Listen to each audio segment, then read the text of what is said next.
Hello and welcome back to Simon's Rants. I'm Simon, and today I want to talk about the top 10 best films of the decade.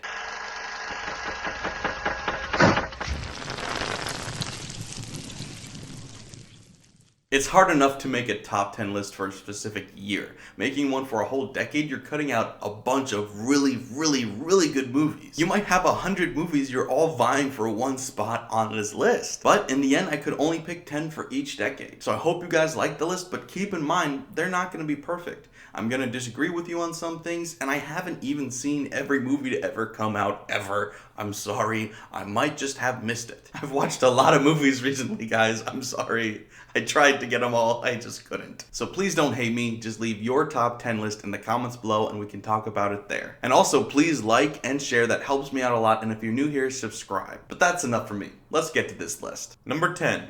2001: A Space Odyssey. 2001: A Space Odyssey is a 1968 film directed by Stanley Kubrick starring Keir Dullea. The plot follows a group of scientists and astronauts as they discover a mysterious alien object and then set out to discover its origin. It's also a story about evolution and mankind as a whole. And truth be told, I've been very vocal with my frustrations with this movie. It's not perfect. But love or hate this movie, you can't deny how impactful it was for the genre of sci-fi or movies as a whole. It took the genre that was most known for silly alien invasion movies and talked about something actually important with it. Something philosophical, something profound, something interesting. Add a haunting use of sound and silence and groundbreaking special effects, mixed with one of the greatest film villains of all time, and you've got a pretty good movie. It's not a perfect movie. It's uneven at the beginning and at the end, but the middle section is undeniably flawless. Number 9. 8½. 8½ is a 1963 film written and directed by Federico Fellini starring Marcello Mastroianni. It follows a director who's kind of having a nervous and mental breakdown because he can't follow through with any of his movie ideas and everybody's pressuring him to make a new movie, so he kind of falls into his dreams and his memories and kind of muddles it with reality. In other words, it's an autobiographical movie by the director. It's filled with mesmerizing imagery, breathtaking cinematography, and masterful direction. The whole movie is simply enchanting with its dreamlike imagery that's inspired so many writers and directors. From Charlie Kaufman in Adaption to Quentin Tarantino in Pulp Fiction, this movie has inspired so many. Number 8.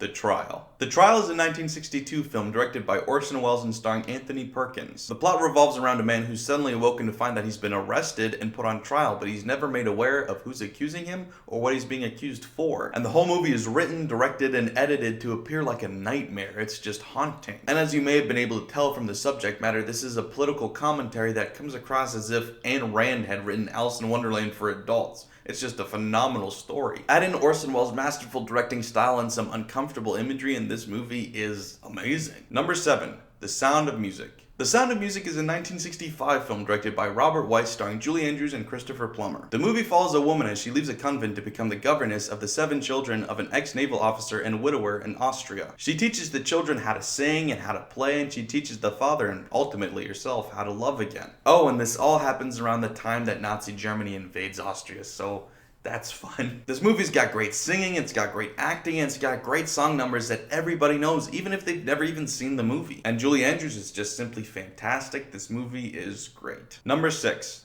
A Shot in the Dark. A Shot in the Dark is a 1964 film written and directed by Blake Edwards and starring Peter Sellers. This is the first sequel in the Pink Panther franchise and the best of the series. It took the best part of the predecessor, that being Inspector Clouseau, and made him the focal point of this film and all the films moving forward. And this was not only a great comedy, but it was actually a really well-written murder mystery as well. This is the perfect balance of mystery and comedy, whereas the first one didn't focus on Clouseau enough and the other ones were just a little too comedy-based. This one is just great. The music, the cinematography, and the acting, and Peter Sellers is all just fantastic. This movie is awesome. Number 5.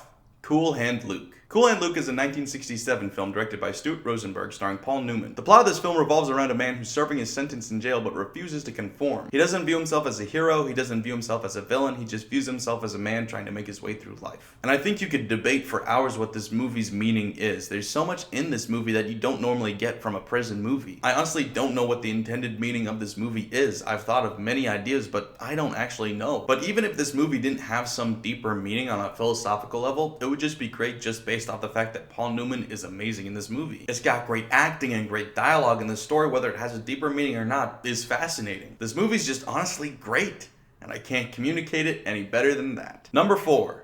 Mary Poppins. Mary Poppins is a 1964 film directed by Robert Stevenson, starring Julie Andrews, Dick Van Dyke, and David Tomlinson. The plot follows two children who are visited by a magical nanny who comes to save not only them from their father, but also their father from himself. It had groundbreaking special effects, it had great acting from even the kids, it's so quotable, and every song is iconic. Seriously, every song in this movie is awesome. There's not a bad song in here. In fact, they're all great, and most people know all of them, even if they've never seen the movie, which they have seen the movie because who hasn't? Step in Time, Feed the Birds, Supercalifragilisticexpialidocious all have valid arguments for why they're the most iconic Disney song of all time. Julie Andrews is simply fabulous and Dick Van Dyke is hilarious, and I know his accent is but come on, he's great. Number 3, Dr. Strangelove, or How I Learned to Stop Worrying and Love the Bomb.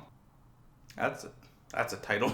Dr. Strangelove is a 1964 film directed by Stanley Kubrick starring Peter Sellers and George C. Scott, and very well might just be the best dark comedy ever made. The plot follows the chaos that ensues after an insane general issues a seemingly unstoppable nuclear strike. The American and Russian leaders need to work together in order to prevent all-out war, but they're too immature and stubborn to work together. It's a great dark comedy and political commentary that takes the subject of war and shrinks it down to a pissing contest, or more accurately, a pie throwing contest. It's got clever writing and great acting from both Sellers and Scott, and honestly, really good directing from Kubrick. Kubrick actually only told some actors that was a comedy and told others that was a drama in order to get the right performance out of all of them. It was a clever trick, and harmless by Kubrick standards. Number 2.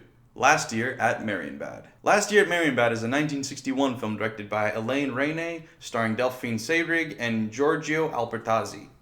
I hope that's remotely close. The plot of this film follows a man as he follows a woman at this resort in Marienbad as he tries to convince her that they've not only met before, but are having an affair. However, she doesn't remember him and so doesn't believe him, but he keeps on persisting. And that's all I can tell you about this plot because woo, this one's fun.